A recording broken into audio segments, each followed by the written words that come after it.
In the United States, we love our sports. The two biggest sports nationally are football and baseball.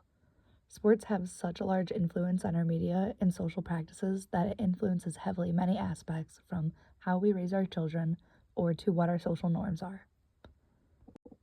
The whys, or the reasons behind our actions, vary from country to country, and that's what makes up our unique cultures. In the United States, we have a high sense of collective and a high indulgence rate, and a very high sense of achievement. Our sense of collective, paired with our high drive for achievement, is the drive behind our competitive nature. This causes the intensity surrounding our sports.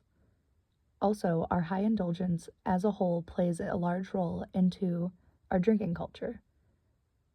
Keep these in mind as we look into the physical products and social practices of each culture. A common practice in the United States is having our children do sports from a young age. We start our kids out at a young age in organized sports because of our competitive nature. According to the CDC, 54% of children from age 6 to 17 played an organized sport in the United States. Drinking culture is heavily influenced by sports and vice versa, especially for college-age kids. People in college will drink before a game, during a game, and then go out and party after a game. We put so much emphasis on these games and we hold them at such high importance that we make it okay to drink because they're such a big deal. This also puts a large emphasis on college sports that just doesn't exist in other places. College football is so popular, in fact, that we have multiple video game franchises based off of it. Another practice we have is our sense of pride deriving from our collective. People feel a strong connection to their home or state teams that, paired with our drive for achievement, causes these rivalries. These rivalries are encouraged and make games an even bigger deal, and some of them even get pretty intense. In the media, we see TV shows that often depict characters on a sports team. Movies are very, very often made about sports. I think of like the Air Bud movies or the movie Sandlot or even the movie The Waterboy. We see ex-football players have successful acting careers after retiring. Our favorite players show up in our commercials and ads. I think of the Subway and the State Farm ads with NFL teams and players. We also see physical products. These are trading cards and signed footballs or signed jerseys. Sports cards have been immensely popular collector's items since the 1920s. They've decreased in popularity since, but there's still many people who collect these today. This definitely is influenced by our high indulgence as a culture. People are more likely to spend their money on these materialistic items. Related to that is wearing our merchandise: hats, hoodies, shirts, license plates, bumper stickers. This is where our collective intersects with our indulgence. People want to wear their sports team to represent. Wearing a product of your team makes you feel more a part of the team and the fan base. My first talk abroad, I spoke with David from France. France is located in Western Europe and is a medium-sized country. I spoke to David about sports and sports cultures overseas. Their main sports there are soccer and tennis. Comparing soccer and soccer culture to the United States' sports culture, we see similarities in drinking culture that take place outside of the college setting. David said it's common to go to the bar and watch your favorite game, or drink while you're at a sporting event.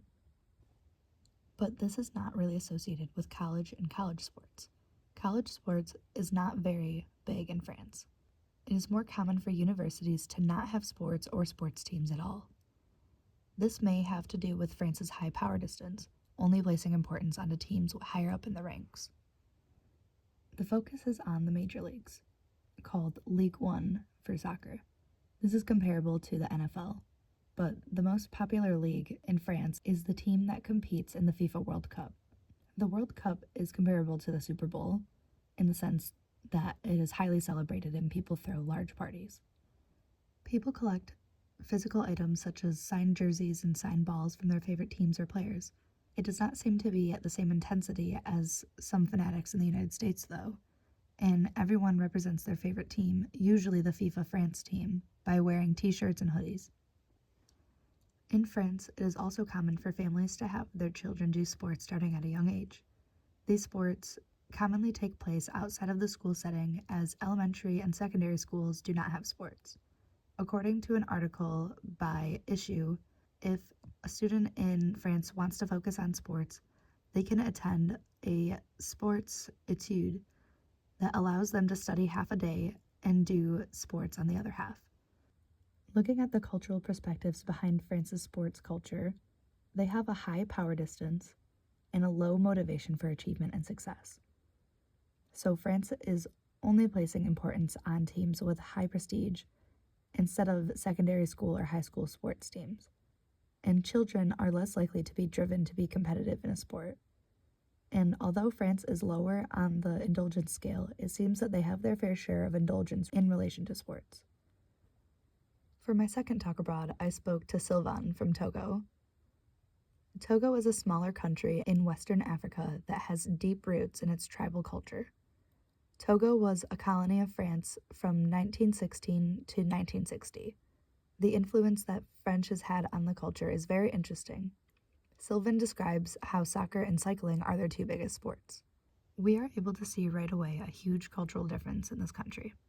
I asked Sylvain about the relationship of alcohol in sporting games, and he gave me a very unexpected answer. The people of Togo do not drink before or during soccer matches. They are very mindful of their actions in public and how it can affect other people. It is a common practice to celebrate after the game with a drink, but only drinking in moderation.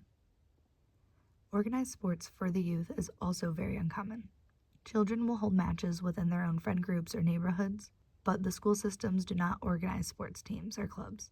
Sylvain explained that sports isn't a huge focus for the people in terms of career because it's not very profitable for the country. Youth participation is purely for recreation. Participation with the goal of going pro just doesn't happen here. With Togo being a poorer country, large amounts of soccer products is not the norm. People do not collect much merchandise. It is more common for people to wear the color of the national team, which is yellow. The people of Togo are just not that focused on this type of consumerism. The Togo national team is the most popular team, and they've only been to the World Cup once in 2006. Something that Sylvain brought up to me was groups of people will come together before big soccer events to engage in spiritual rituals to help their team win. This is mostly due to the fact that Togo still has its roots in its tribal culture. It is hard to find exact descriptions on the cultural perspectives for Togo, but being a smaller tribal country, I feel it is safe to assume that the culture puts high values into the collective. People put more effort and attention into community and family rather than personal goals. They also seem to not have a high drive for achievement. This would explain why people of Togo aren't likely to strive for careers in sports.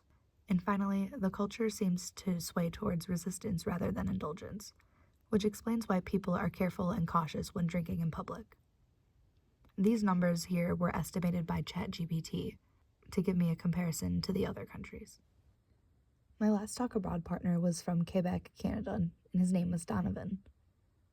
Quebec is a French-speaking province in Canada, and as we know, the most popular sport in Canada is hockey.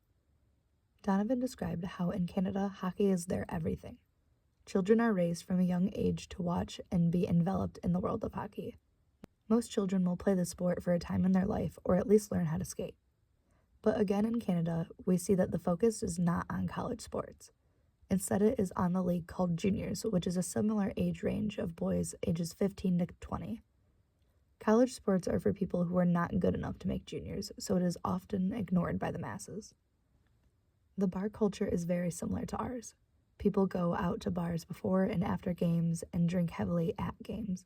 Donovan said people even go to games just to get drunk sometimes.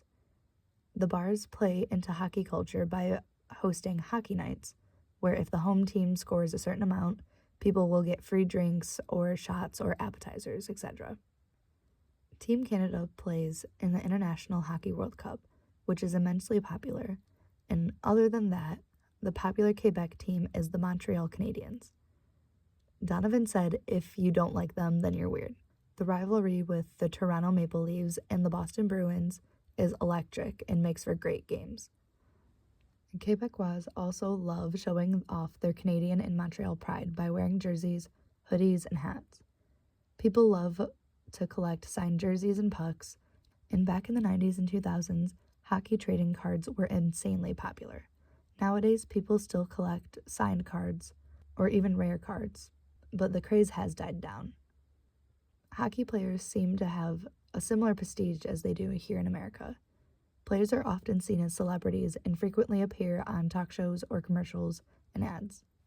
Looking at the cultural perspectives. Even though Canada scores more individualistic than America, they seem to have the same pride in community, with hockey bringing everyone together. Canada also scores in the middle for motivation towards achievement. But as we can see, they have a very similar drive for sports competition as we do. And Canada has the same indulgence score as the United States, accounting for our similar culture around drinking. Looking at some honorable mentions, in the United States, sports betting and gambling on sports is immensely popular. In Canada, it seemed to be quite popular, but not to the same extent as the United States. In France, it was even less popular, and David said that there's some apps for it, but it's not very common. And in Togo, organized betting is unheard of, and people will place wagers within their own groups, but not at the large scale that we do. Something else that I thought was super interesting was that tailgating seemed to be a new concept to all of my study abroad partners. And after talking to everyone, I thought it was a very noteworthy observation that none of these countries were familiar with the concept.